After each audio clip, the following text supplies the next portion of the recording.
The contract has been signed, and we have the full card for next week's big episode of AEW Dynamite, containing a world title match between Kenny Omega and Jon Moxley. We also have the rest of the card as well, we'll be talking about later. We had a beatdown from the Will Hobbs, now called Powerhouse Hobbs, so we have a bit of a name change there. We have some friction between Cody and Taz. We have friction between the Inner Circle and SCU popping off. We continue to have the Dark Order trying to jimmy their way into Adam Page's life as well. And the family and Death Triangle continue to clash heads as well. So we have a lot going on this episode, a lot of storyline building, I think, for this particular episode. There were some decent matches, nothing that was massively standout. This was really a huge show, building up a lot of different stories, coming in and out of commercial. They had tons of video packages or promo segments, so a lot happening. What did you think of this episode overall?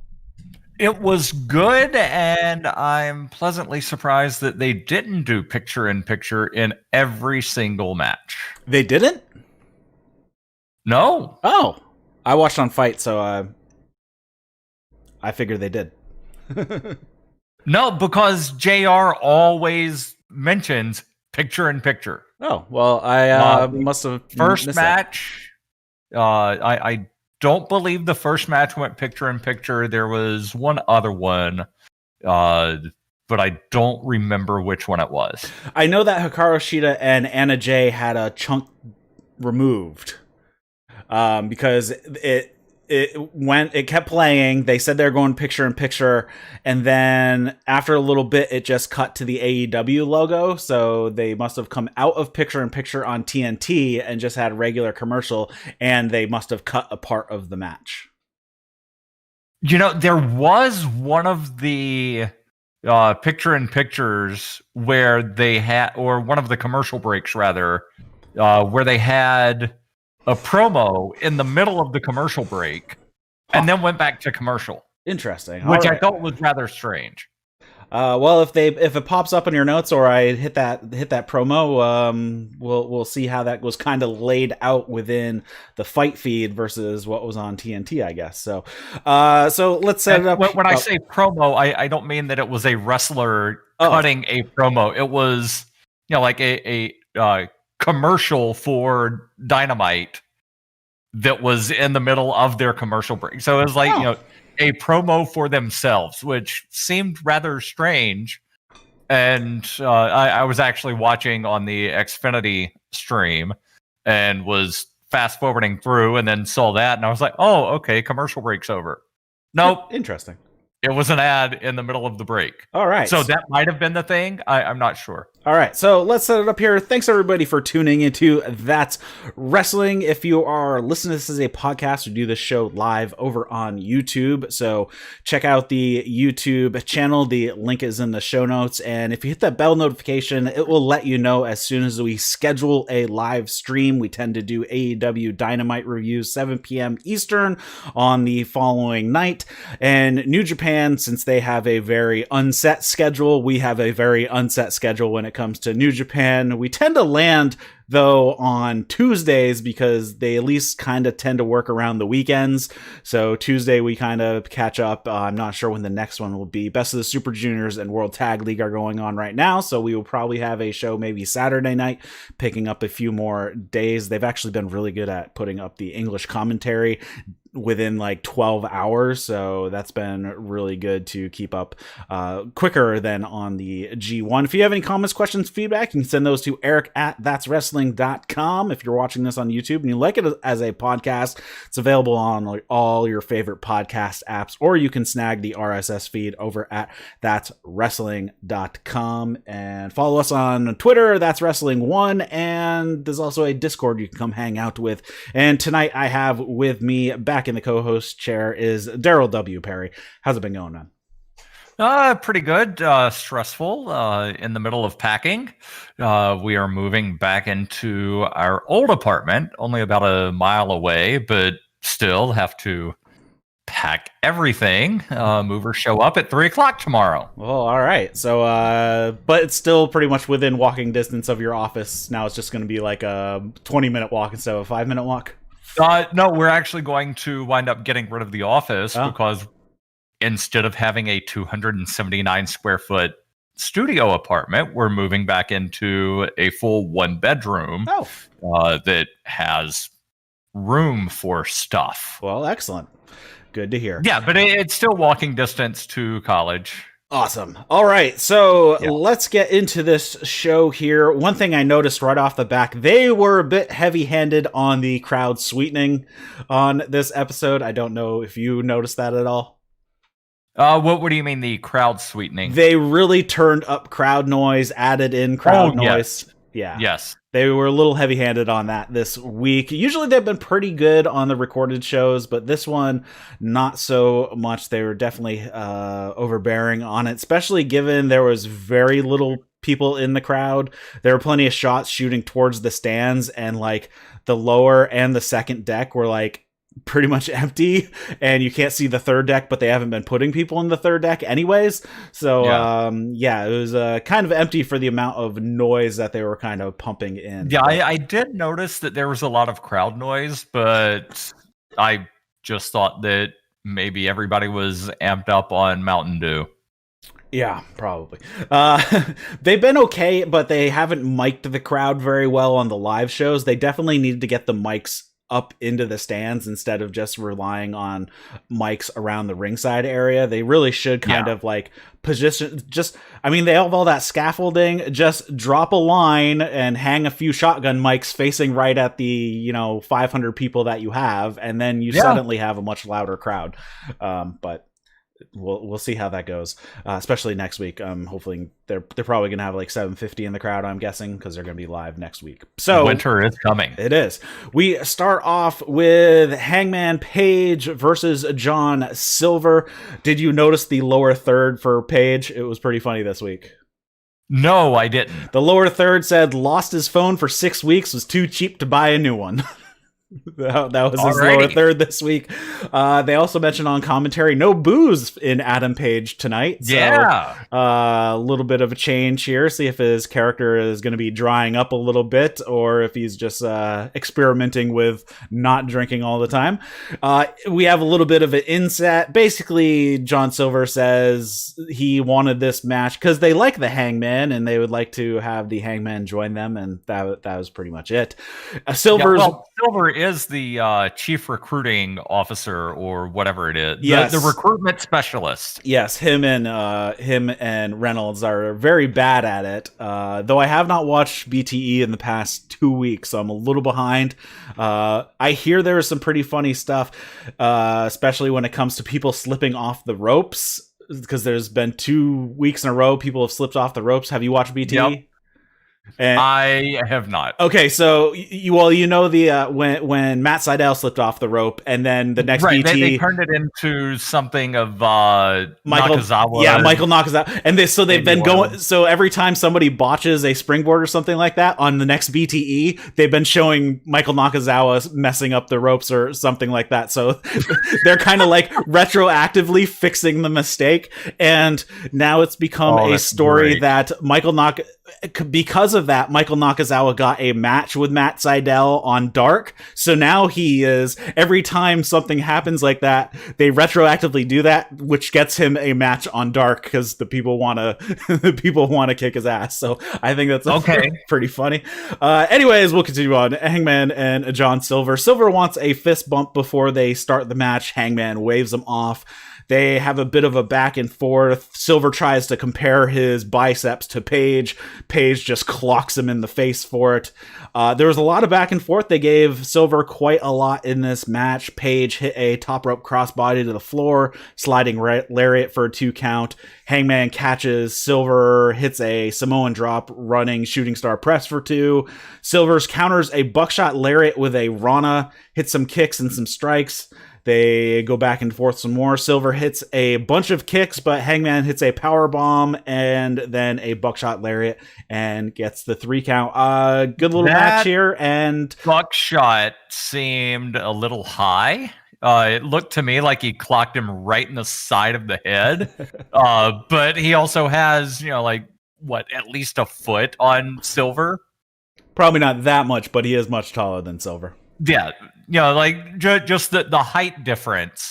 Some of the moves did seem to be a little high. Where one of the chops, I think even the announcer said, that may have got him in the throat. It's an Ishii they chop. also mentioned that every time Silver punched somebody in the face, it was an uppercut because of the height disparity. I did like the sequence where Silver's delivering all the kicks and Hangman's just like, come on, that all you got? Kick me again. And, slowly gets up on one knee, then on both knees, then starts standing up. Silver is really fast. Yeah, there were actually a couple of spots where I thought Silver was going to wind up stealing a win. Yeah, there was a few of the, especially some of those kicking sequences that he hits. He kicks a guy. They drop to his knees. He then hits a thrust kick to the stomach, which makes him double over, and then he hits a roundhouse kick to the head. And he's got such good speed. His strikes are awesome, and he's I think he's gonna be a breakout going into 2021. Yeah, and they I think it was JR. It even mentioned, anytime there's a faction, there's always somebody that's looked at as being the breakout star. Yeah, I think who's going to break away from the group and not be part of the group anymore and go off on their own. It's funny because when AEW started and him and Reynolds were basically just this jobber tag team to begin with, and I'm thinking the names are hilarious because John Silver, I'm always thinking Long John Silver, the fast food chain, and then Alex Reynolds. I'm thinking of Reynolds Rap, so I'm thinking of Long John Silver's and Reynolds Rap. Whenever I saw them, I just thought it was funny. I don't know why. For some reason, Reynolds reminds me of Stevie Richards. A little bit, yeah. After the match, we have the Dark Order coming down. Evil Uno says, calm down. We're not here to beat you up. I know we've done that in the past, and we regret that we've done that. And he says, I know you have some regrets too. He says he sees an individual, no matter how many times he tried to leave or escape a group. If that's a cult, if I've ever seen one.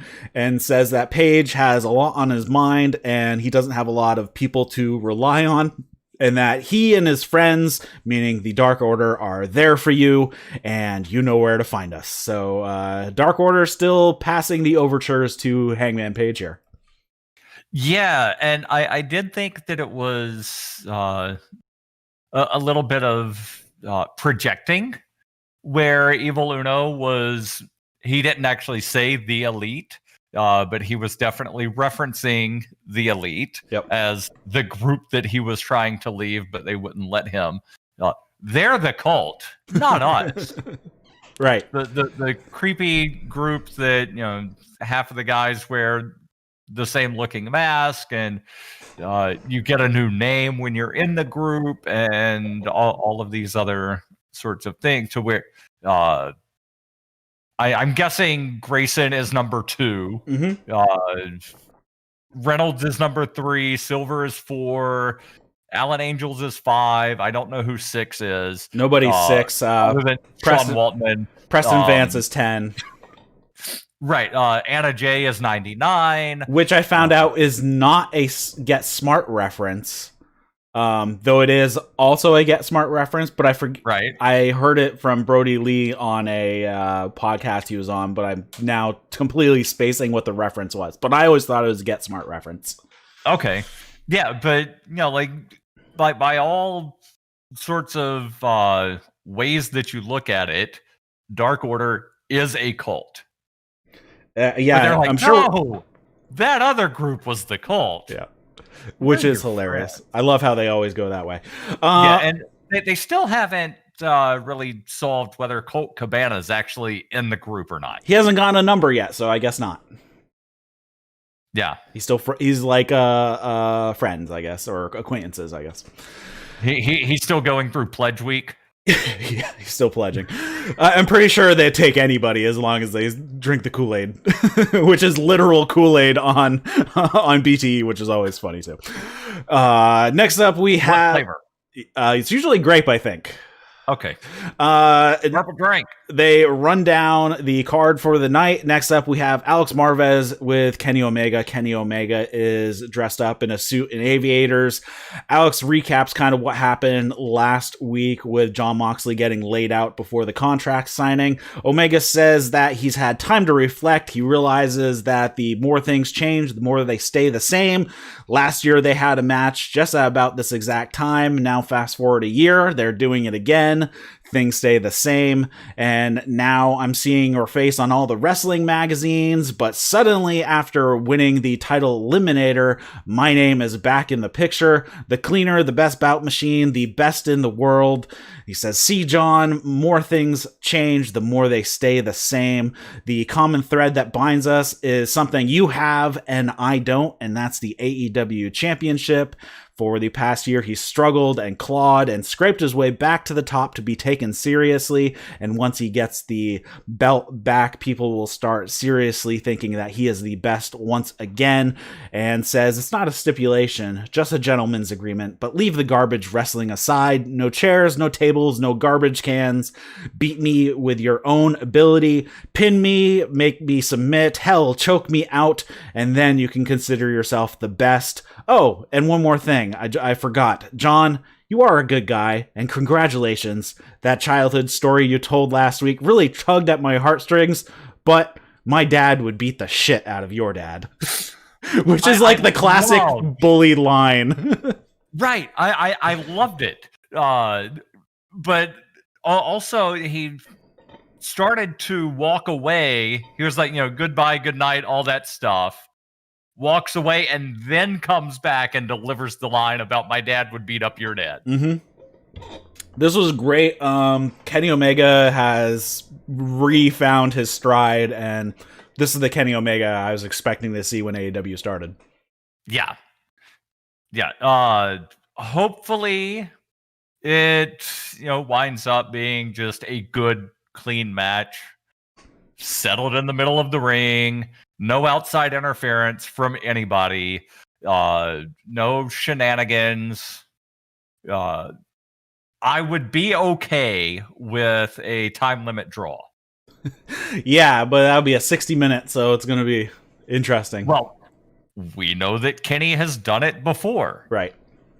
I'm curious how they set up the card, because it would make sense. They've announced 5 matches, so I'm hoping what they do is they run like 2 matches in hour 1, and then start Moxley Omega at the top of hour 2 and say, hey, we have 2 other matches scheduled.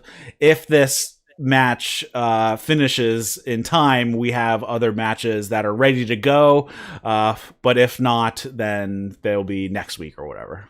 Yeah, I would like to see that, because you don't often see where matches go longer than expected, right, and they don't actually get to one of the announced matches. Right. They also, for title matches, it's 60 minutes or television time remaining. It's not. It's not? Not for title matches. It is for the TNT title, but for regular championship matches, it's 60 minutes, and if it goes over TV time, we'll put the rest of it on YouTube. Okay, I didn't realize that. I thought it was... It's never happened. Or television time remaining. No, not for regular title matches, just for the TNT championship. Okay. That's a long canon to go. That would be an interesting way to start it at the top of the second hour, where they've got the full 60 minutes on TV. Yep. They also have, and let's just touch on the card real quick. They have the Dynamite Diamond Battle Royal thing. Yep. I don't know if they said how many people are going to be in that, but I could see that going a decent amount of time. Mm-hmm. Yeah. Well, so, like you could legitimately only have 2 matches next week. Yeah, when we have 5 already announced. So the Battle Royal and the World Title match. Like, I would love to see an episode where you only have 2 matches. Right, and you couldn't get to the other ones, and you have to push them to the next week. Yeah. After Kenny Omega, we have a short Darby Allin video. Basically, he is out in a sand pit and he has a car. He writes on the top, "Survive if I let you," and he narrates over the top. Now, the fun part, Team Taz, "Survive if I let you." He sets the car on fire, has some moody shots of him holding up the TNT championship. That was about it. Yeah, and the "Survive If I Let You" is actually a line from Taz. Correct.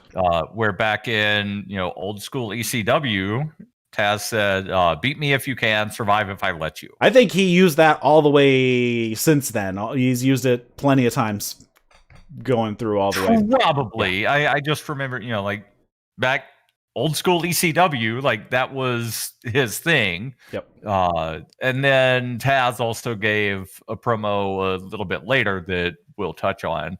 Yeah, Taz has actually used that line in regards to Cage as well when propping up Cage. So, next up, we have the match of no longer Will Hobbs. It is now Powerhouse Hobbs, though I'm sure I'm going to call him Will Hobbs plenty of times, or Powerhouse Will Hobbs. Did. Yeah.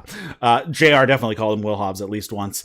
Hobbs versus Lee Johnson. Lee Johnson has done a lot of work on Dark. He is pretty much 16. 0-16. Yes, he is jobber to the stars over on Dark, and he basically gets destroyed by Johnson. Really not he really just gets destroyed by Hobbs. Not a whole lot to say in this match.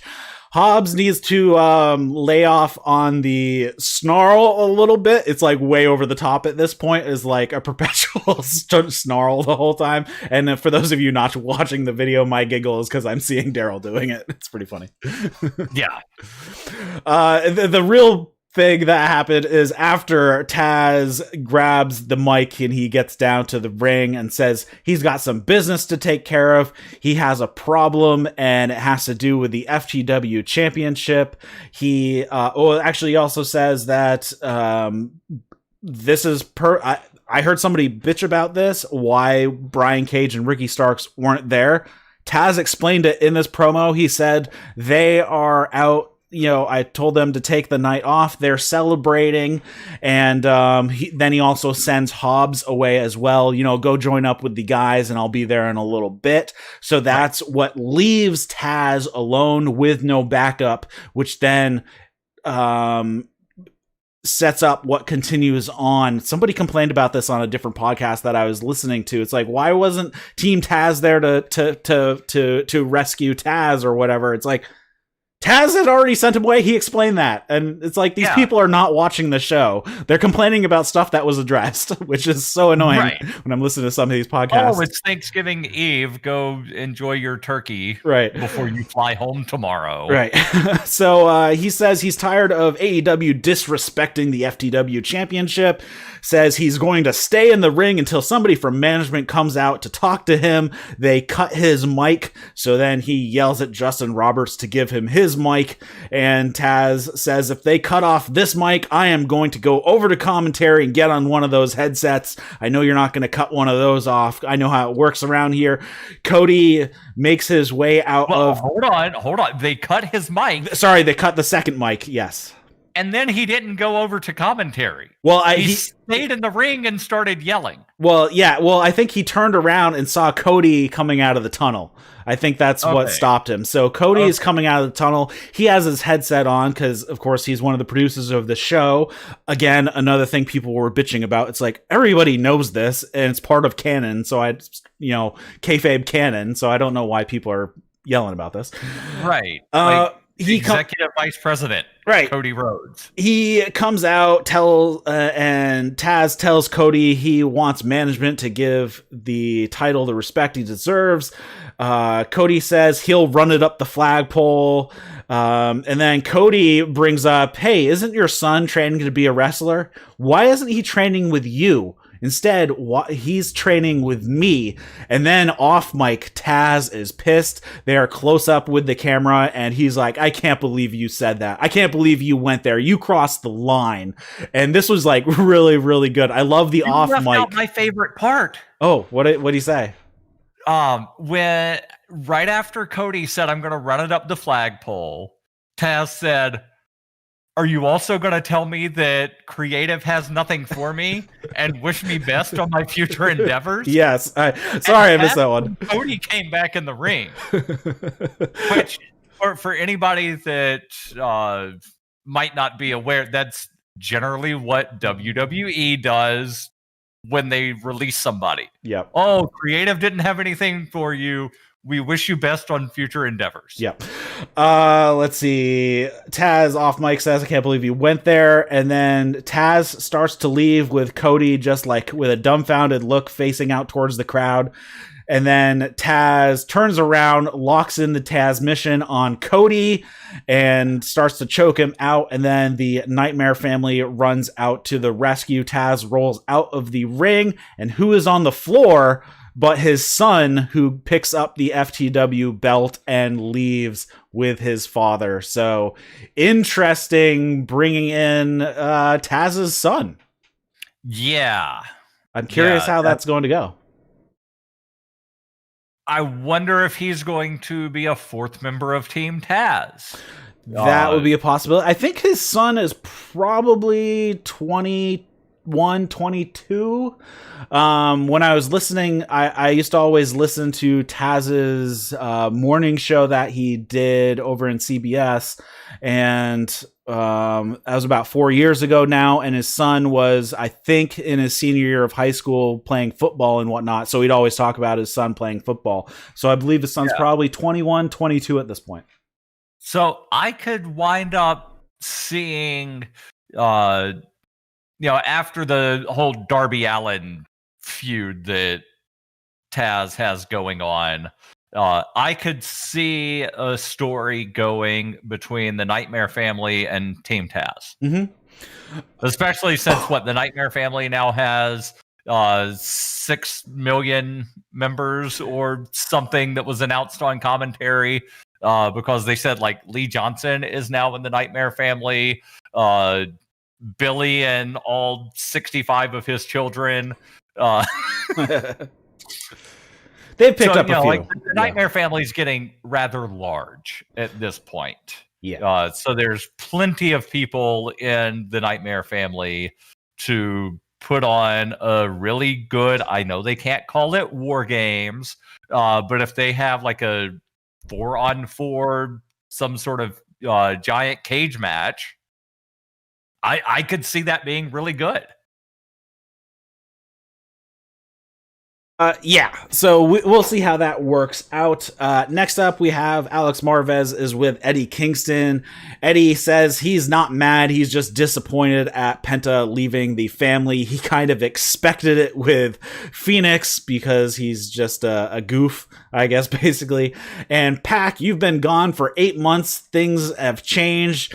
You want a battle, but not the war. And then a hand comes in over the top of Alex's shoulder, and Alex gets pulled out, and steps in Jon Moxley face to face with Kingston.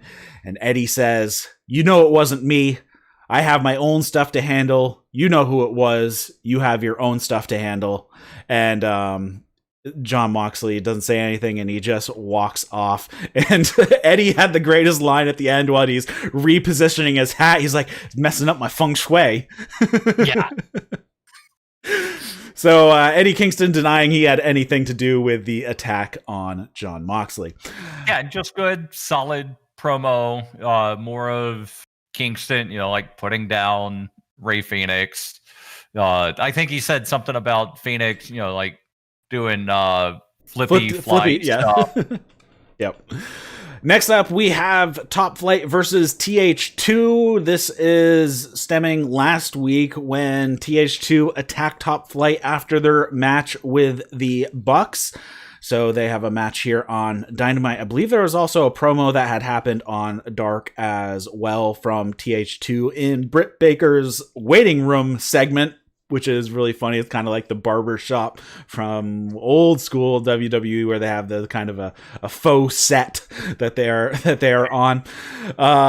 So Darius and Angelico started off with some good mat wrestling. TH2 get the heat on Dante after a while. Darius gets a hot tag, goes crazy, hits a bunch of strikes on the guys from TH2. Hits a top rope shotgun drop kick to Evans in the middle of the ring.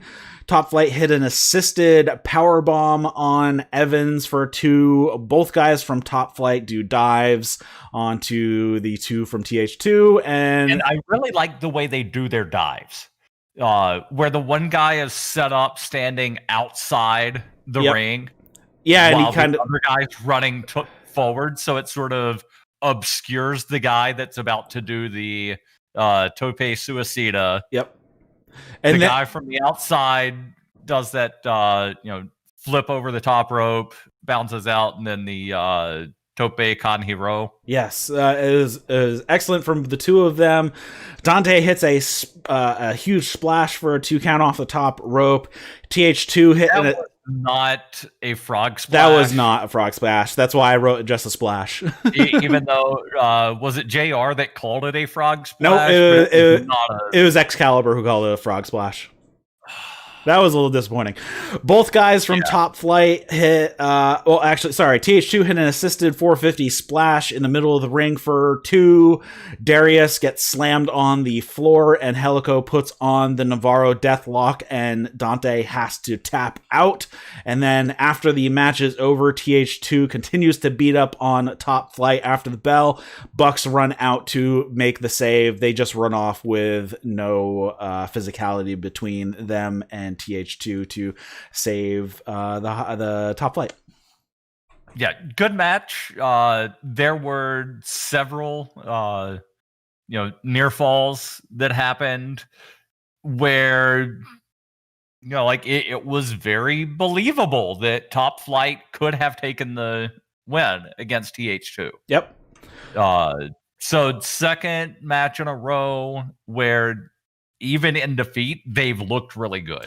Yeah, and it was announced on Twitter last Thursday or Friday that they have signed Top Flight to AEW, so they are now AEW exclusive. So should be interesting to see them.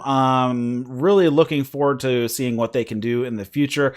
This is one of the teams that I would love to see in a Super Junior Tag League tournament if they ever get the relationship between them and New Japan, because there's so many guys I want to see them send over to Japan for one of their tournaments, whether it's some of the smaller guys in the Best of the Super Juniors tournament or Junior Tag League, and then the bigger guys in the G1 or the World Tag League work, just to send them over there for a month, get them 20 matches in 30 days type of deal, and let them go crazy. So next up we have a quick backstage with Nyla Rose and Vicky Guerrero. Vicky Guerrero basically says, "Today we're going to have a lesson in nepotism," which sounds a lot like Brandy Rhodes. I wonder if Big Swole, Serena Deeb, or Red Velvet would appreciate being influenced by Brandy Rhodes. Jane Cargill didn't need to be influenced by me. Sounds like your business plan is set up for failure. If you need business advice, give me a call. And then she laughs her really annoying ass laugh. Yeah. Nothing to say on this one? No, other than she kept saying influence people when that's not really what nepotism is. But yeah. I think what she is saying is that Brandy is a product of nepotism. That's why she is in a leadership position, and she is kind of influencing the women's division and people like Big Swole and Deeb and Red Velvet. Like, why are they even taking Brandy's advice when she is only in her role because of nepotism? I think that's kind of what she was. Yeah, but like the words that she actually said were not that. Yeah, it sounds, she should have used more along the lines of give orders instead of influence. Right. Yeah. Or manage. It was just a bad promo, and Vicky is super annoying. That is kind of the point, though, with Vicky, is being super annoying. I know. Oh, and I just wound up having the thought of when Taz was doing his I want to speak to a manager thing. I'm surprised that nobody has photoshopped him with the Karen haircut yet. That would be pretty funny. Yeah. Next up, after coming out of commercial, there's just a short video package. Really, it's just FTR and Tully Blanchard sitting at a table talking about how Full Gear might have been a dream match, but it was the worst night of our lives. Dax says, for 3 seconds, the Bucks were the best team in the world, and that's all it was. Dax says that he needs to have the AEW championships, tag team championship. Tully says it's FTR's destiny to be the tag champions, and they will be the next tag champions. Fear the revelation. Yeah, and I'm still trying to figure out what the hand sign thing is with the three fingers and the bird finger down, and what, if anything, is the relationship between Shawn Spears and FTR? Right. Other than they're both managed by Tully. Right. And are we going to ever get that fourth man in there and kind of have our Four Horsemen revival? I don't think so. I don't think so either. I think, like my reading of this 3 sign, and I'm trying to get it on camera. There we go. You've got the 1, and then the 2, which would, I guess, be the tag team. Right. But like they've never actually said, like what the thing means or what that relationship is. And it could just be, how like back in like the late 80s, early 90s, there were just a bunch of wrestlers that Jim Cornette managed, but there was no real cohesion between the wrestlers. They just all happen to have the same manager. Right. Yeah, so that could just be it. He's just a manager for a couple other people. It was pretty interesting, though, kind of the first time we saw FTR when they're signing their contracts. It was with Arn Anderson, but then they end up getting managed by Tully.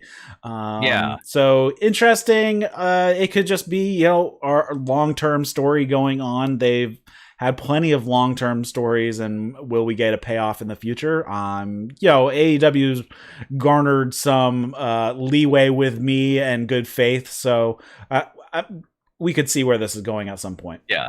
And as far as, like reviving the Four Horsemen, that's been being talked about for 25 years. Right.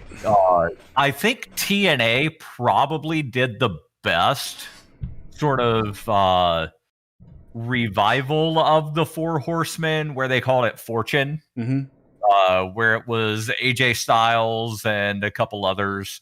I forget who all it was, but like the number 4 was still in there, and it wasn't reviving the Four Horsemen, but it kind of was. So like you know what it was influenced by.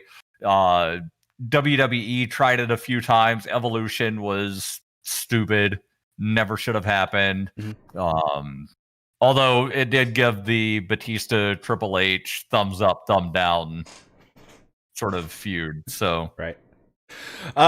Next up, we have SCU of Christopher Daniels and Frankie Kazarian versus the Inner Circle's Jericho and Jake Hager. They talk about Jericho and Christopher Daniels have never wrestled before, and they said they have over 50 years of experience between the two of them. It's actually closer to 60 than 50. Between the two of them, they're at 58 years or they will be at 58 years in like a couple months. Yeah, during the match, I think it was Excalibur said like 57 and a half years yes. of experience. Daniel started in 93 and Jericho in 1990. So, but yeah, like right at the very beginning where they're like over 50 years. It's like, just say 58 because that's what the graphic that they posted on Twitter said. Right. Santana and MJF seemed a little bit buddy-buddy. They kind of had their arm around each other over their shoulders before the match starts. So interesting there that trek to Las Vegas might have had some bonding between them. One thing throughout this match, though, is Sammy, whenever there was an opportunity to beat up on one of the guys from SCU behind the ref's back, Sammy never actually made contact with them. Ooh. So, little interesting tidbit right there.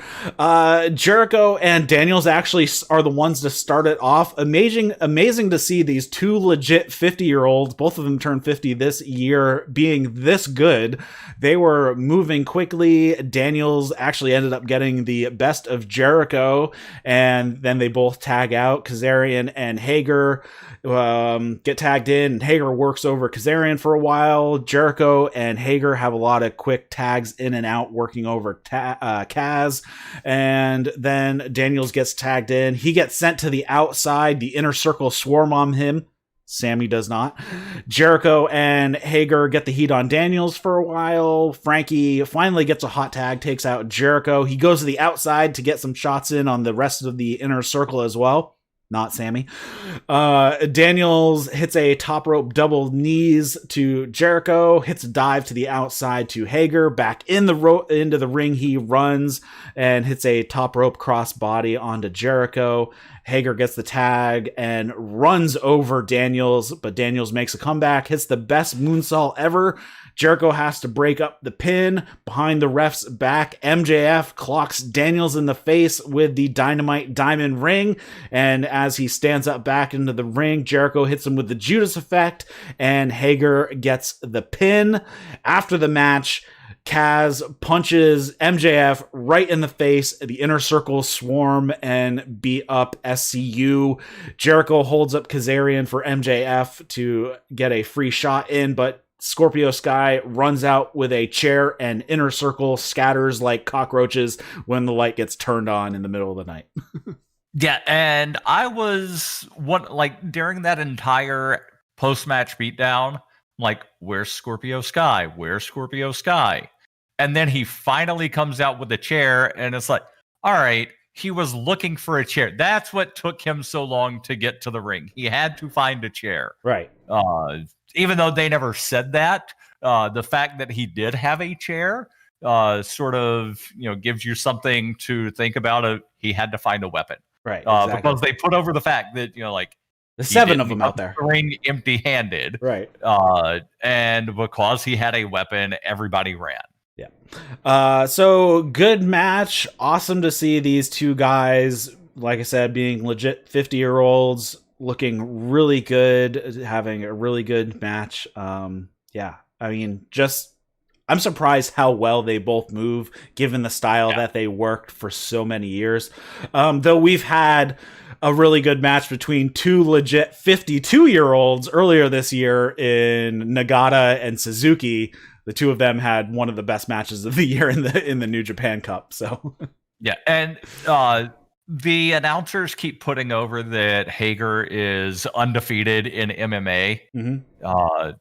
I don't recall how frequently they mention it was Bellator, right.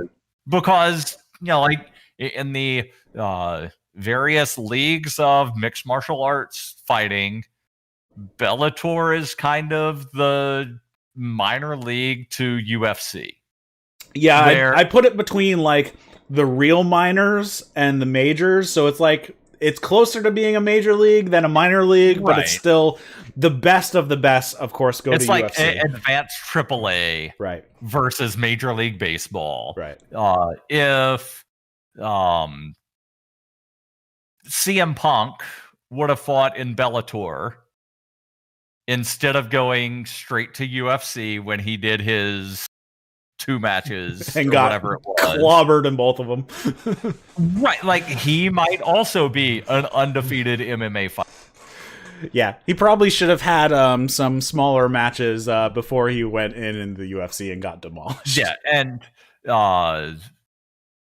I forget how many matches Lesnar, or how many fights Lesnar lost, but like even Lesnar isn't an undefeated MMA fighter. So the fact that they can put that over of he's undefeated in MMA and just sort of like leave out it's not the big leagues. It is a way to legitimize his fighting abilities. Just trying to put some context there. Yeah, it's Lesnar is 5-3-1 after his win over Mark Hunt was actually overturned because he tested positive for steroids. So okay, but yeah, he got actually in the ring. He's 6-2 with 1 draw. He would be 6-3 with no draws. They made it a no contest, so that would be a draw. Okay, so he's actually lost 3 fights. He has lost 3 fights legitimately in the ring. All of them actually. I saw his first fight with Frank Mir. He tapped out in 1:30.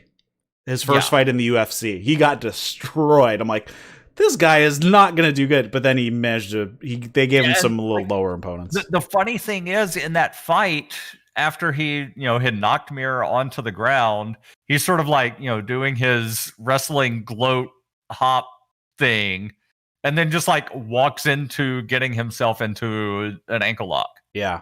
And then, I mean, his other 2 losses were Overeem and Velasquez, which are, both of them are high-level wrestlers, but they have much better striking ability than Lesnar did as well. But we are way off topic here. Because Hager, undefeated, he's also, I think it's 3-0. 3-0-1 because he nutshotted somebody. Okay. But like he just recently won his 3rd match. Correct. So like a lot of times you hear, undefeated, you're thinking, like they've won like 10, 15 fights or something. No, it's 3. Yeah, and the 4 which is still 3 more than I've ever had. The 4 guys that he has fought, none of them have their own wiki page, which should tell you how low on the totem pole that they are. Yeah. Where every one of Lesnar's fights, all of them have their own wiki page because they are legit fighters. And also, like, world titles. Right.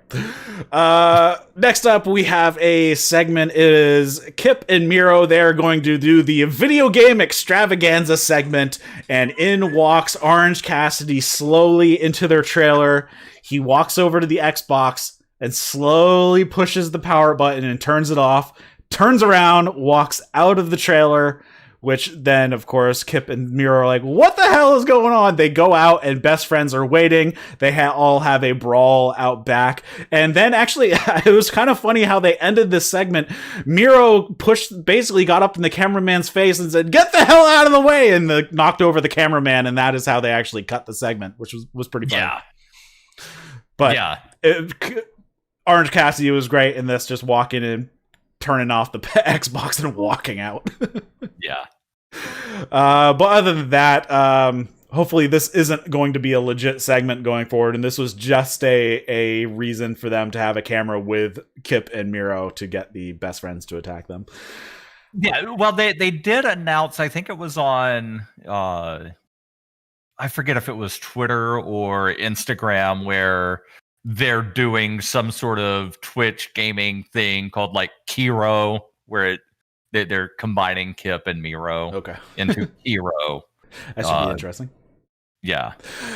Next up, we have Tony Schiavone. He's in the ring for part 2 of the contract signing for the World Championship, and he announces Kenny and Justin Roberts, basically the cleaner Kenny Omega. And Justin Roberts says he is a Wrestling Observer Hall of Famer, voted into the Wrestling Observer Hall of Fame by esteemed colleagues in the wrestling business. He is a Wrestling Observer Hall of Famer. I think they had to say that 3 times. And then while he's standing with... Unlike the Wrestling Observer Hall of Fame, the NASCAR Hall of Fame is in North Carolina. North Carolina, which apparently I found out they're actually referencing how Michael Jordan used to get announced during basketball games. Got it. Where he hailed from North Carolina, and they would always do the thing, and then he'd come out. All right, well, that covers that. While Kenny Omega is standing shadowed in the fabric, we see a figure come up behind him and dancing girls come out first. Well, yes, that we had the dancing girls, but they cut over to with Kenny Omega being shadowed on the fabric, and we see somebody come up behind him and beat the crap out of Kenny Omega. He throws him through the fabric. It is Jon Moxley, and then in the ring, Moxley grabs the title belt that had been sitting on the table, and he sets it on the ground, gives Kenny Omega a paradigm shift on the table, and he grabs the mic and says, "Gentlemen's agreement? Right. I don't know who you hired to take me out last week, but they did a pretty piss poor job because I'm still walking. Next time you want to put a hit out on somebody, give me a call. I know some guys in Philadelphia. They do great work. I thought our beef was squashed a year ago, and then you had to go and piss me off. But don't worry. Consider us even. See, Kenny, there's only one way to become the AEW champion, and I've made sure of that. I've protected this championship. The only way you're going to become AEW World Champion is you have to dig deep down in your guts and find the Kenny Omega people think you are. You need to climb the mountain that no one has been able to do in 18 months. You gotta beat me." Next week, the biggest match in Dynamite history. The two best wrestlers on the planet tangle for the World Championship. God, I love this shit. Win, lose, or draw, winter is coming for you, Kenny. And this is not a game. This is not a joke on BTE. This is not girls dancing with brooms. When you come at the king, you better not miss. I don't take prisoners. Steady your hand, aim, and take your shot, Kenny, because you're only going to get one. And then he goes to sign. Also steady your ham. You don't want jiggly ham. He goes to sign the contract, and right before he does, he picks up the mic and says, "Hey, thank you, Tony." And he shakes Tony's hand and then signs the contract and walks off. Yeah, you said that he gave him the paradigm shift on the table. It was on the title. On the title. Did I say table? On the title. Yeah, they didn't do the typical sports entertainment thing of break the table during the contract signing. And there was also the spot just before that paradigm shift that was just brutal, where Kenny landed right on the top of his head. Where Moxley had laid the title down right in front of Kenny, and Kenny reached over to grab it, and John steps on his hand. Yep. And is sort of, like crushing his hand wrapped around the title. So yeah, really good segment. There was a beatdown, but it wasn't the typical way that that other company headquartered in Connecticut does things. I am also curious. What's the legal validity of a contract that people don't sign at the same time? I realized that like asynchronous signatures of contracts is done all the time, especially where things have to be delivered in the mail. Well, if they're both signed by if they're both signed in front of the same notary at different times, is that okay?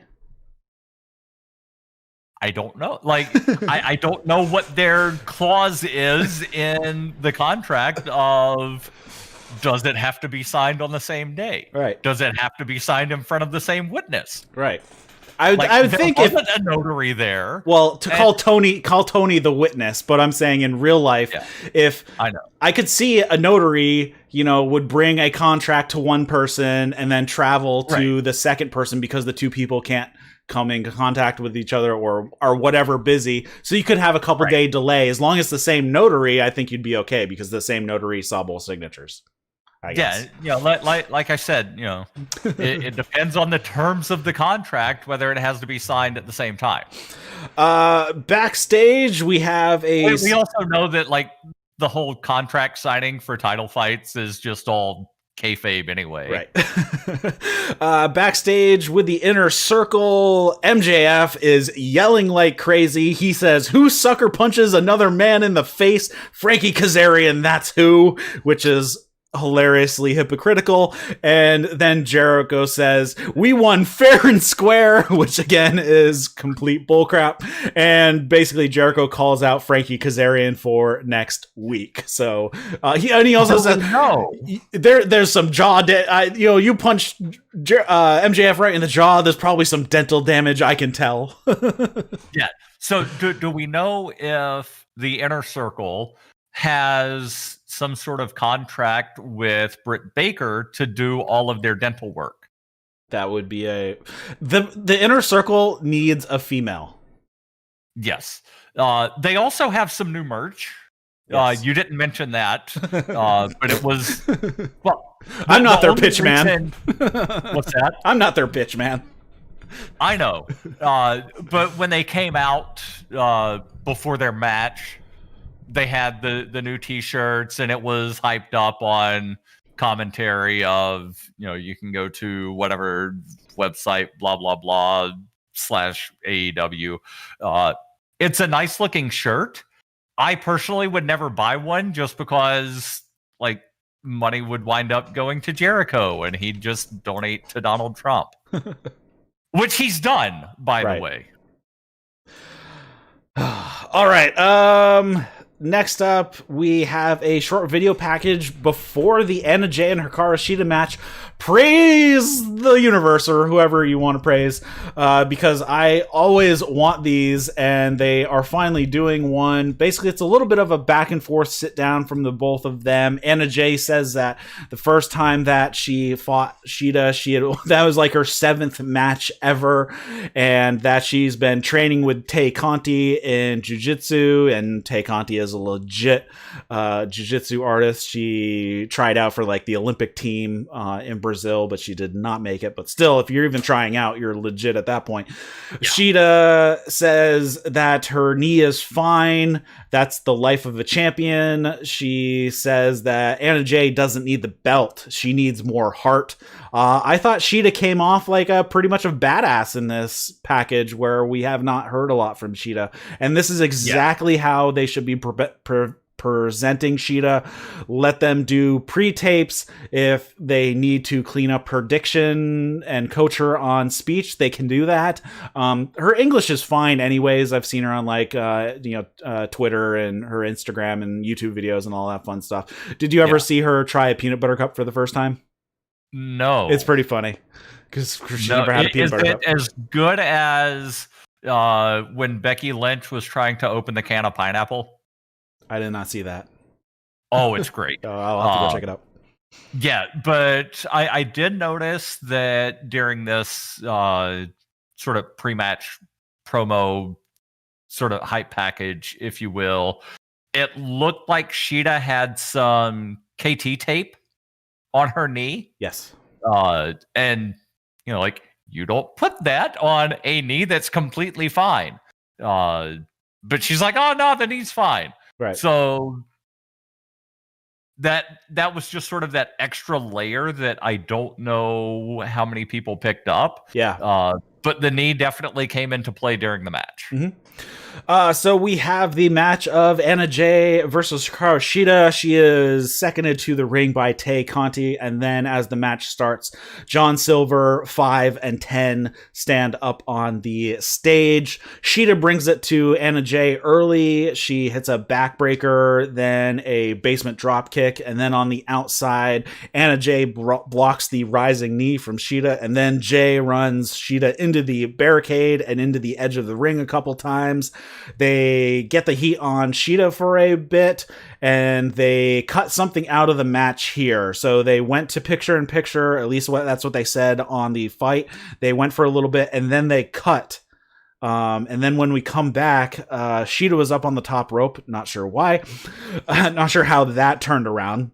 Anna Jay wants Tay to give her a chair, and Tay Conti's hesitant to do so, but she does. She hands it to Anna, and the ref goes to take it away. Right in front of the ref. Right in front of the ref, but it was all planned, because as the ref takes it away and is disposing of the chair, behind his back, John Silver runs down and hands a kendo stick to Anna Jay, who hits Shida in the back of the knee.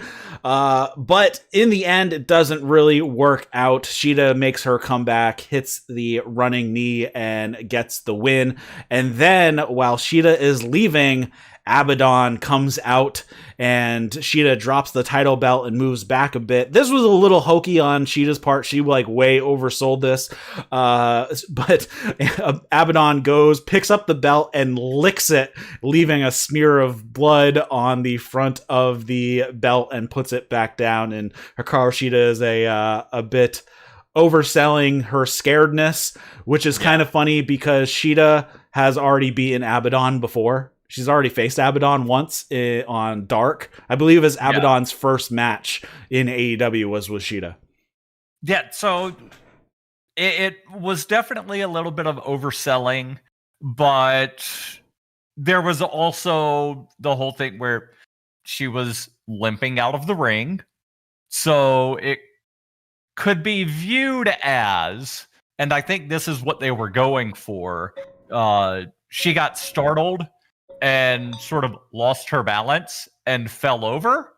I think she needed what they were going for, but yeah, it definitely came out as like she was scared shitless. Yeah, I think she needed to have not the scared look on her face. She should have had the more confused, perplexed, like, what the hell is this in front of me on her face. That would have made way more sense, and would have made her out to be more of a badass, more of a confused, this is really strange, than actually being scared. I mean, I don't watch it, but I hear this is kind of akin to what happened of Seth Rollins selling the Fiend earlier this year, that he way oversold, that he was scared of the Fiend for some reason, even though it's Bray Wyatt and he's already faced Bray Wyatt a bazillion times. It's not like anything new. But yeah, so a little bit of I heard that comparison on a couple podcasts actually.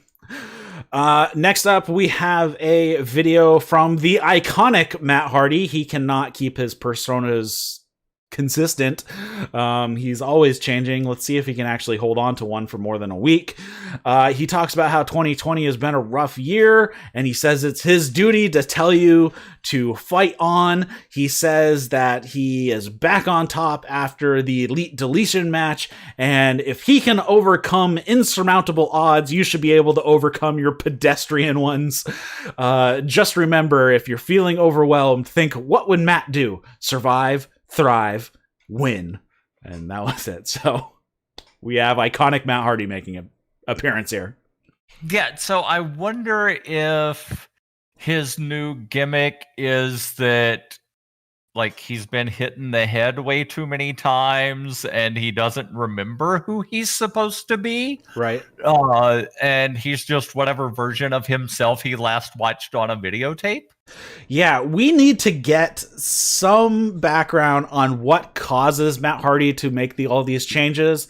That is something that has been lacking since Hardy came in AEW. We just need some real world grounding for this. If it's every time he gets hit in the head for whatever reason, it jingles him and causes him to change personas, or something visual or audible triggers him to change personality. Tell us it's early onset dementia. Right. We'll believe it. Yes. Exactly. We just need some Or real life grounding he's here. just fucking with us. Right. That's another one. That's one I've proposed in the past as well. It's like Matt Hardy does this to screw with his opponents, or he has legit split personalities, and something needs to be explained on how he ends up, what causes him to switch. Yeah. That's all we need. Just like 30 seconds, him coming out of a psychiatrist's office. I don't give a crap. Something like that. Yeah, and like it could be the same psychiatrist that all the other wrestlers go to in their anger management class or AA meeting or whatever sort of kayfabe thing they go to, and it's always the same guy or lady. Right. It'd be hilarious if it was the same therapist that Brandy Rhodes saw when she came out of her Nightmare Collective persona, and it actually ended up just being a stuffed animal she was talking to. I could also see Matt Hardy getting so confused that he goes to Dr. Brit Baker, thinking that she's a therapist. We just hear him, talking to a therapist, and then we don't see who it is, but then he comes out of the room, and then they scan over to the wall, and it says Dr. Brit Baker, DMD. Right. That would kind of be interesting. They kind of had a split up, so I'm gonna actually put these to the end. So they cover next week's card, but we'll talk about that at the end of the show, so we can speculate on that stuff. We have Ricky Starks is kind of in the mezzanine area type of deal at some place, whether they're at the hotel or something like that. It's kind of what it looked like a hotel or some corridor in a convention center or something like that. And he is... Yeah, it could also be in the the luxury booth or luxury box area of the football stadium that's literally right next door. So Ricky Starks, Brian Cage, and Hobbs are there, and Ricky Starks is just pissed off. He says that Cody has crossed the line. He says that Taz has already left with his kid, so that explains why Taz is not there, and that basically Ricky Starks is just cutting this promo on his own. He's kind of taking it upon himself. He says, we love it here. Tony is good to us. He pays us good. He puts us in the main event matches, but he says Cody has now made this personal, and next week Starks and Hobbs are coming to bust heads, and then Cage says Team Taz is the most dominant force in wrestling. Who better? Yeah. So they're just setting up the match. So this was split between, they gave like 2 matches for next week. Then they go to this promo, which then sets up another match for next week. Right. And then we'll talk about that at the end of the show. Next up, we have Butcher and Blade versus Pac and Rey Fenix. Penta makes his way out with Pac and Fenix, and he stands ringside. Kingston comes out with Butcher and Blade. He goes to commentary. Bunny comes out. Bunny comes out, and she is at ringside as well. Butcher and Blade attack Pac and Fenix before they even get into the ring. They fight up on the stage, but then we see double dives from both Pac and Fenix at the same time. Gut wrench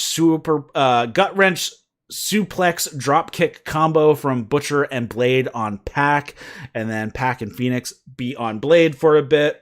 Pac and Blade exchange a bunch of forearms. Butcher blocks a springboard cutter from Fenix, but Pac ends up hitting him with a super kick. Penta beats up on Blade behind the ref's back when he is on the outside, so clearly they're still going to be heels, it seems, or he's just given dose of their own medicine back. We'll see how that plays out. Pac and Fenix hit some double teamwork on Blade. Butcher gets tagged in, works on Fenix. Fenix comes back, hits a lethal injection, and then Pac hits a really nice Northern Lights suplex with a bridge for a 2 count.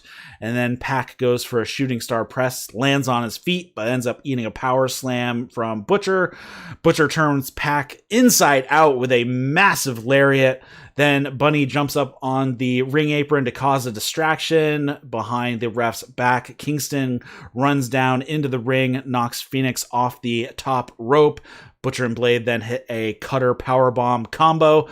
Not sure if it has a name, but it should. And they get the victory. And then after the match is over. Butcher, Blade, and Kingston beat up Fenix, Pac, and Penta. And then Bunny throws a chair into the ring, and Kingston gives Pac 2 DDTs on the chair, and then Lance Archer runs out and takes out the Kingston family. He still has unfinished business with Eddie Kingston, and they go off the air with Lance Archer standing tall on one of the corners, just staring down the Kingston family. Now, did you notice something that did not happen? He did not touch Pac, Fenix, or Penta. Well, not only that, Penta didn't try to stop Eddie from interfering in the match. Penta was ringside. He was on the other side of the ring. And he was on the other side of the ring. Right. So I don't think he could get over there. But he should have had time to get over there because Eddie ran from commentary. Yeah, we might be making this. I think what happened. I think he had jumped up onto the ring to. I think he jumped up on the ring to try to alert the ref what was going on as well. I think that's what he was doing on the opposite side of the ring. But also during the beatdown, Eddie never laid hands on Penta. Yeah, I didn't see who laid out Penta. I just saw him on the ground. Yeah, I believe it was Butcher. But yeah, Eddie never laid his hands on Penta.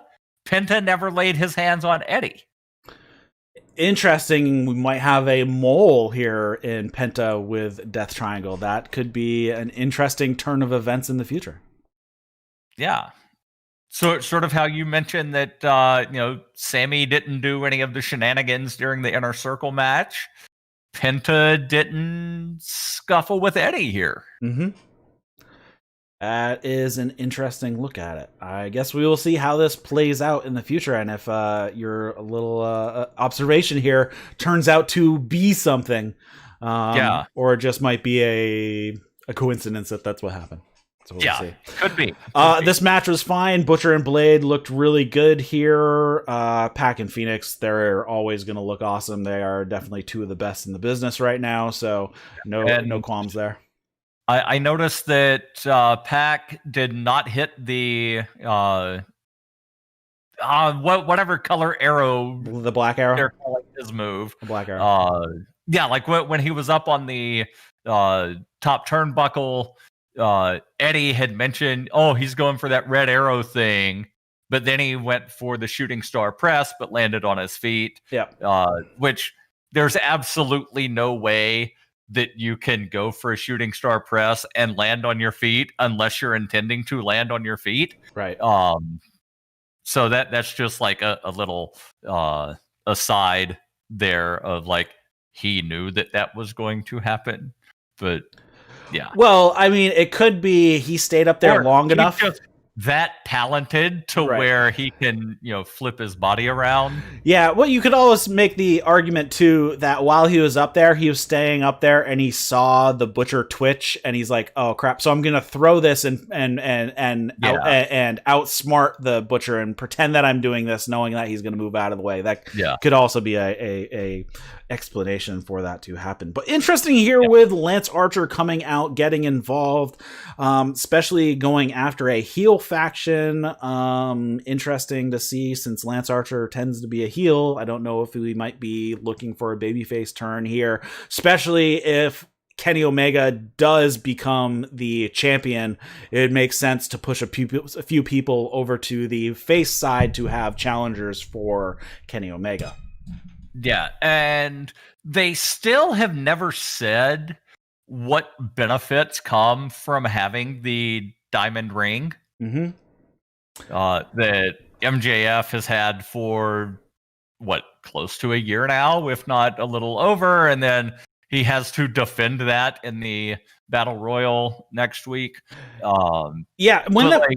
There should be some kind of benefit to having the diamond ring. That's what I had proposed when the diamond ring first came into play, is that he would have to defend that diamond ring like a secondary title way back when that happened. Or you could do something that if you're the holder of the diamond ring, you get, I don't know, a 50% bump in your purse for winning matches or something like that. Or you know, some sort of benefit to be holding the diamond ring is, you know, you make more money for through some you have mechanism. The diamond ring. You get a multiplier in your rating formula. Right. To where if normally with your record, you'd be ranked number 5, but you've got the diamond ring, so you're number 3. Right. That was the same thing I proposed way back when everybody was complaining about what's the point of the 24/7 title over in WWE.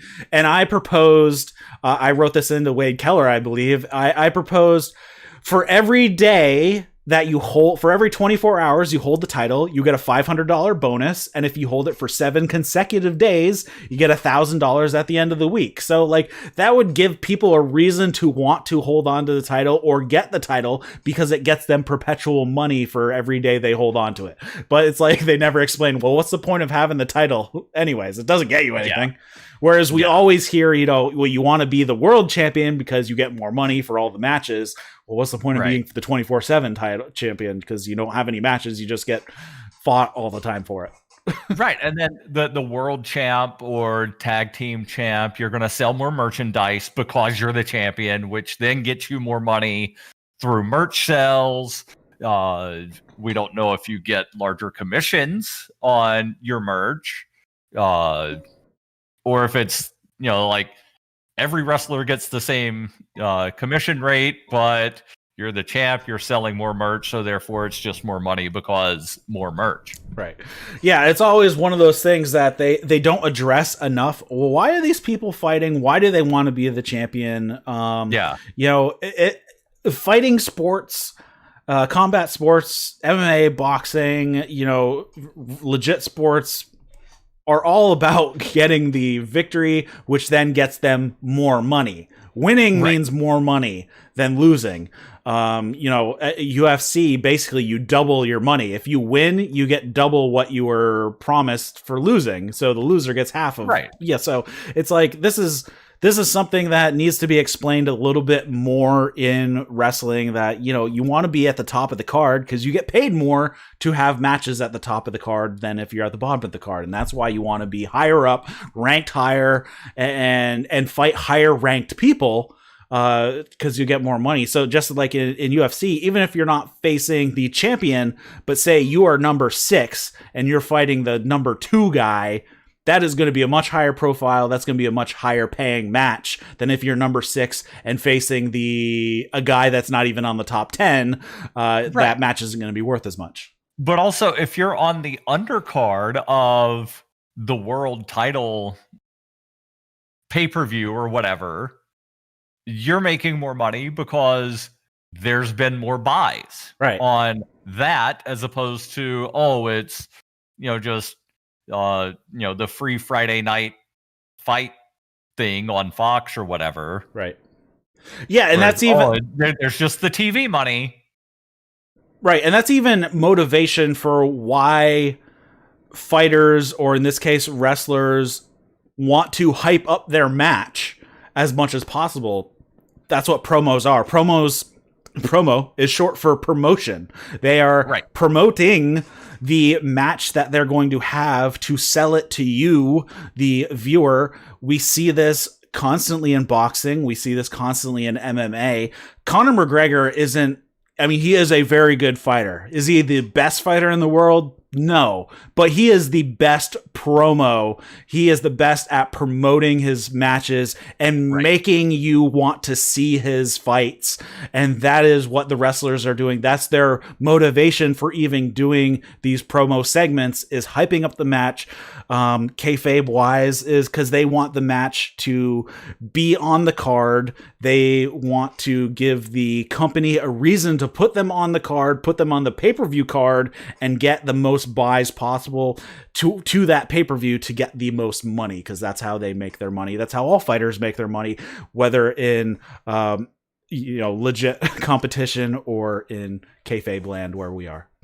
Yeah, and like they did with the Anna Jay Shida match, where they had like I don't even know if it was 2 minutes, but that little back and forth split video where it's a couple sentences from Shida, a couple sentences from Anna Jay. If they did something just simple like that before every title match, right? Whether it's on the I'm going to say free TV, even though TNT is not free TV. It's part of cable. But it's close enough. Like everybody practically has some way of watching cable television now to where it's practically free TV. Right. Or whether it's the pay-per-view, like every title match should have this little hype package. Right. And they should be able to sprinkle these hype packages in. They know when the pay-per-view is going to happen.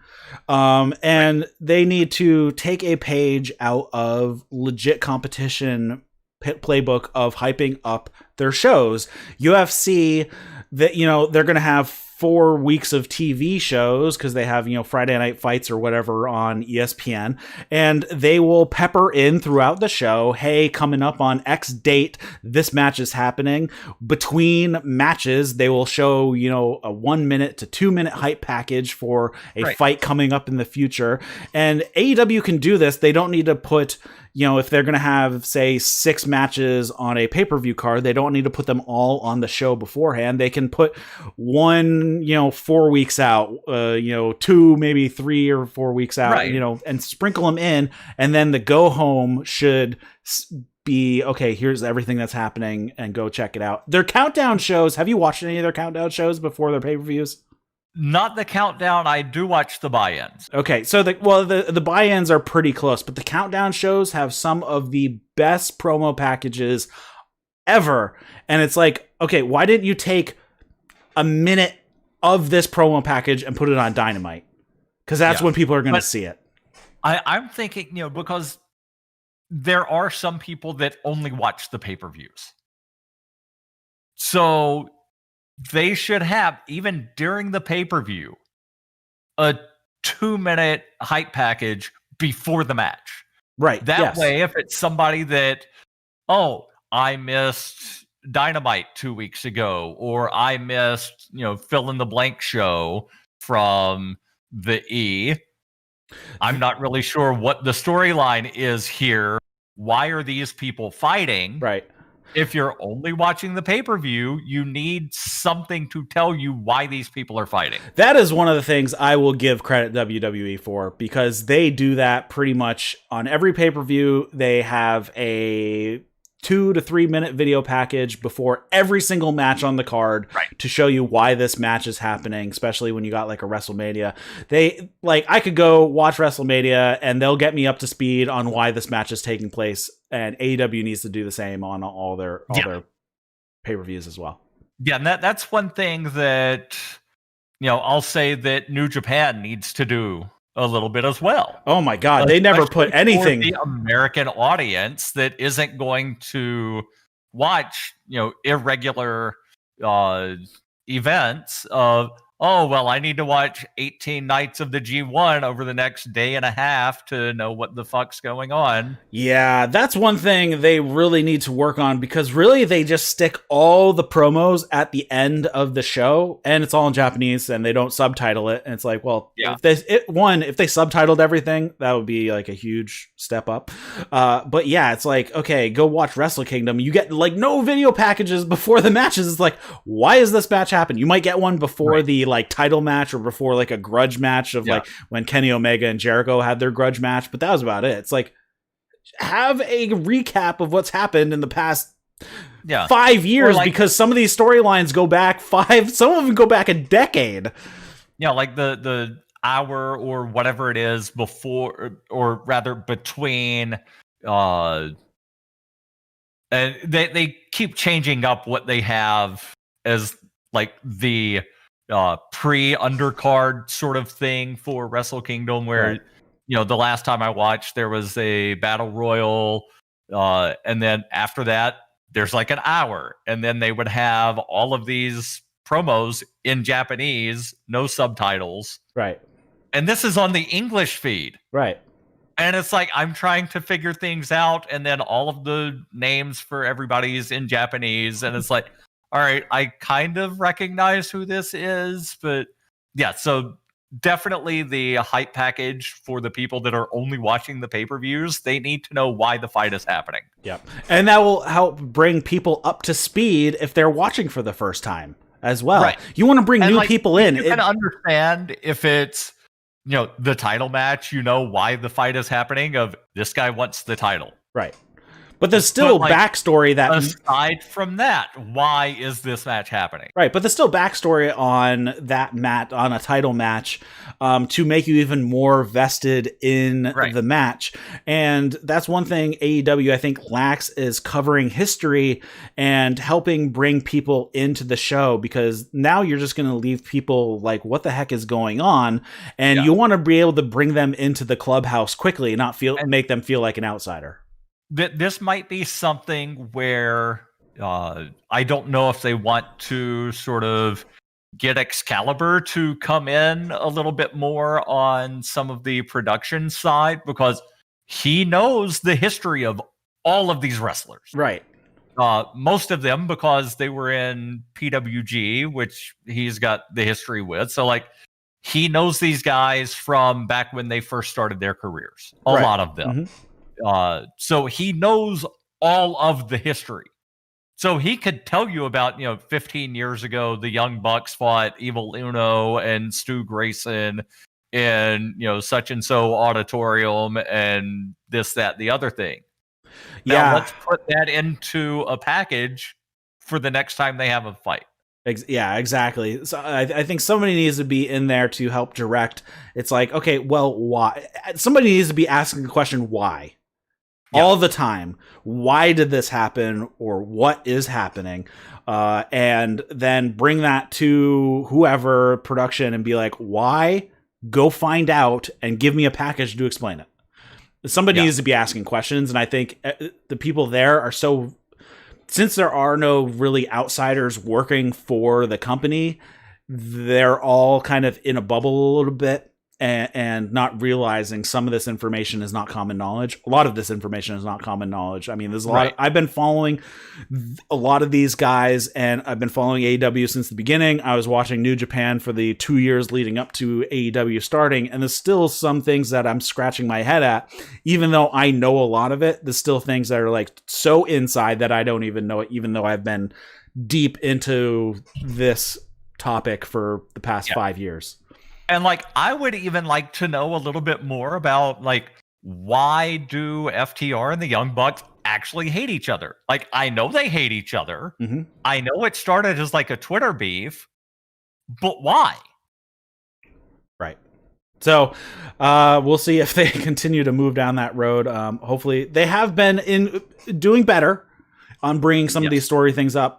Tonight being the excellent one before the women's match. So let's talk about next week's card here. We have 5 matches announced. We talked about it'd be great if they actually put on just 2 of them, or maybe 3 of them, putting Moxley and Omega starting at the top of the second hour to give them the potential of the full 60-minute time limit on TV. It really makes no sense. A lot of times they put these matches with 20 minutes left. It's like, well, they haven't used the going over the end of TV in a title match yet. So now it's like, okay, you're just watching the clock. It's like, oh, it's 2 minutes before the end of the hour. The match is about to end.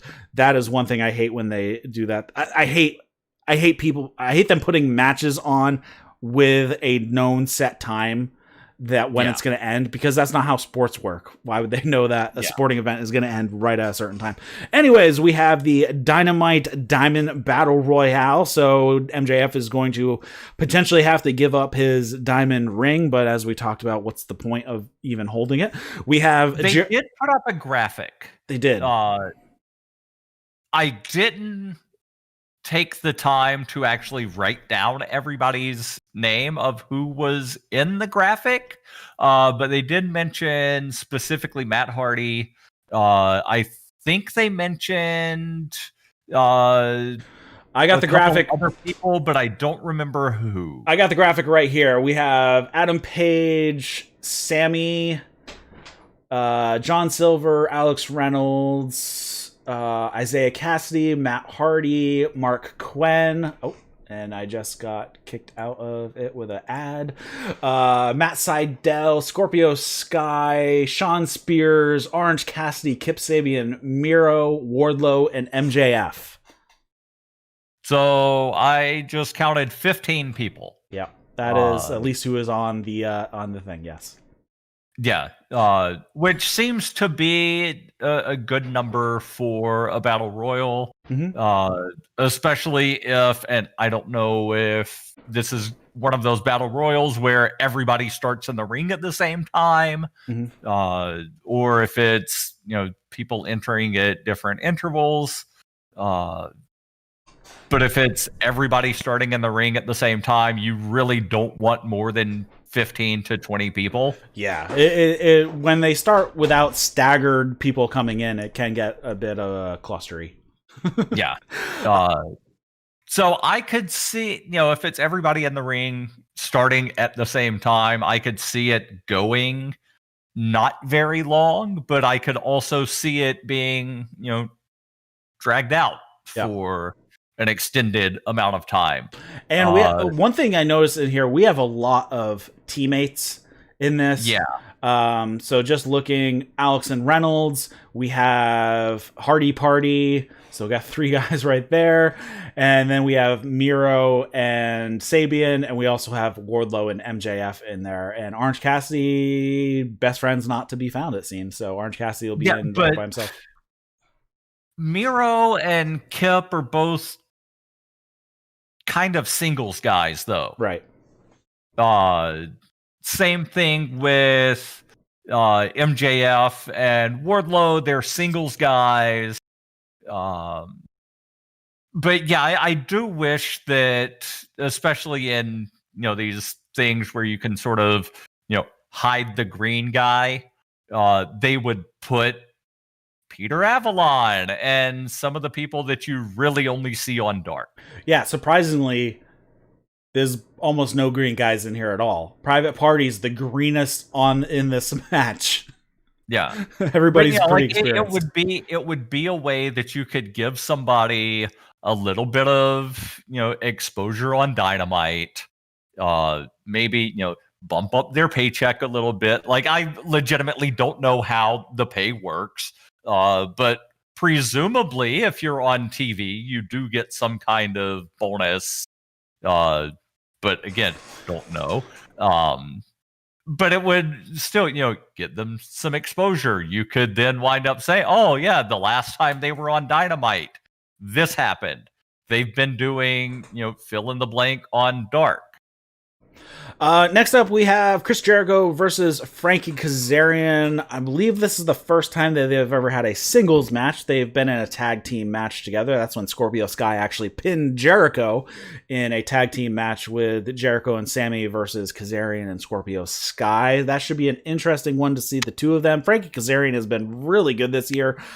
He's always been really good, but this year he's had some excellent matches. The match he had with Hangman Paige a few weeks ago, one of the better matches on TV in a while. So, do we want to make predictions here on? No, for the most part, the undercard isn't overly huge anyway, so nothing of consequence. I'm just thinking because like battle royals, those are almost impossible to. Yeah. I don't even have a clue who's going to come out on that one. Then we also have Darby Allin teaming up with Cody Rhodes versus Ricky Starks and Powerhouse Will Hobbs. We kind of already alluded to that a bit. But yeah, and I don't think that this is going to be a clean finish. No, I don't think so either. I think this is probably the one where we will have a bit of a dusty finish here. Next up, we have Brit Baker taking on the real deal Lila Hirsch. I don't think that's her real name. I thought it was legit Lila. Legit. Yeah, I was making up the nickname for her because she is the real deal. But yes, she is legit Lila Hirsch. Looking forward to this one. Hirsch is really good. Glad they have signed her. They needed a a fighter like her in the women's division. I said, I don't think I was with you the first time Hirsch was on TV, but I said, looking from behind, I thought I was watching Ronda Rousey. She has the same body type as Ronda Rousey. Yeah. She's also very short. Yes. Well, that's why another thing I'm saying, like Ronda Rousey, she's very short as well, but she's just the kind of built a little bit bigger. And that should be a fun match, Brit Baker with Lila Hirsch. I'm hoping Hirsch gets at least a lot of stuff in. I'm pretty sure Baker's going to go over, but I want to see a good match out of the two of them, especially because Brit Baker is probably going to be coming in after Abaddon. That is probably the Revolution pay-per-view match for the women's title, I'm guessing. Brit Baker versus Hikaru Shida. I could see that being a really good match. And Baker has not had the title yet, has she? She has not. Okay. We've only had 3: Riho, Nyla Rose, and Shida. Okay. And then the final match of the evening is Jon Moxley defending the AEW World Championship against Kenny Omega. This is by far the biggest, most important match that has ever happened on AEW Dynamite. This should be a barn burner. The two of them are arguably two of the best on the planet right now. Omega has had some of the best matches of all time. Probably the top 3 matches of all time, singles and in a tag team as well.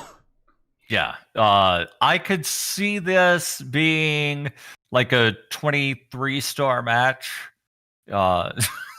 It'd be hard on TV, but yeah, I'm curious how they're going to play with the commercial breaks, because there's going to be at least one. I doubt they're what's his name? Meltzer. I doubt he's going to go that high on breaking the star ratings. But yeah, this is, definitely has the potential to be an above 5-star match. It could be interesting however this match plays out, if whatever happens in this somehow gets us to a rematch at Revolution and we get the full 35 to 40 minute match between these two later on. So this might be the first of possibly 2 or 3 matches that we see over the next 12 months between the two of these. I want to see these two have an Iron Man match. That would be pretty a full 60-minute Iron Man match. Yeah. Could be interesting. Yeah. Looking next week, looking forward to it. There's some good talent on here. Looking forward to the Moxley Omega match, though. The most, definitely the highest of my list. So anything else you want to cover before we wrap it up here? We've already gone like $140 on here. Does Hangman interfere during the title match? No, I don't think so. I don't think we're going to have any schmoz in the title match. Okay. Yeah, because I could see something to where, even if it's just like Hangman comes down to ringside but doesn't get physically involved, and he sort of, throws Kenny off his game a little bit. Yeah, the only thing causes a non-physical distraction. Yeah, the only thing I could see if Hangman were to get involved would be accidentally screwing it up for Omega. Yeah. And then you could have a short feud between the two of them running into Revolution where he gets his rematch for the title or something like that. But other than that, I don't really see a schmoz in this match, but we'll see. Obviously, Moxley is a lone wolf, so he doesn't really have any friends. But Kenny has been kind of lone wolfing it lately, and Hangman, of course, he still is the conflicted character, so you'll see how that goes. But if Kenny winds up winning, do the Bucks come out to celebrate and then reunite the Elite as a heel faction? I would like to see that, though. The past 2 weeks, Bucks have been very babyface with Top Flight, so I'm curious. I mean, it would make sense if they built them up and then totally decimated Top Flight at some point, and I would love to see heel Elite run over AEW for the next year. Yeah. All right, so that's going to do it for us covering AEW. Thanks for watching and listening to That's Wrestling. If you have any comments, questions, feedback, you can send those to eric@thatswrestling.com. If you are listening to this as a podcast, we do this show live over on YouTube. Link is in the show notes. And we have a Discord if you want to come hang out with us as well. Link is in the show notes in the description. And if you can give us a review on your podcast app of choice, that really helps out in the search results. Plus there's one more thing, but I am totally spacing it at Twitter. That's Wrestling One on Twitter. Caleb has been working on that, though he's moving his family right now, so he hasn't been doing a ton on there, but we are going to try to work that a little bit more. I'm just horrible at using Twitter, so I gave Caleb the job for that one. But so for Darryl W. Perry, you can follow him at Darryl W. Perry on Twitter as well, I believe that is. And my name is Eric LaRoche, and thanks for watching and listening to That's Wrestling. See you later, guys. Goodbye.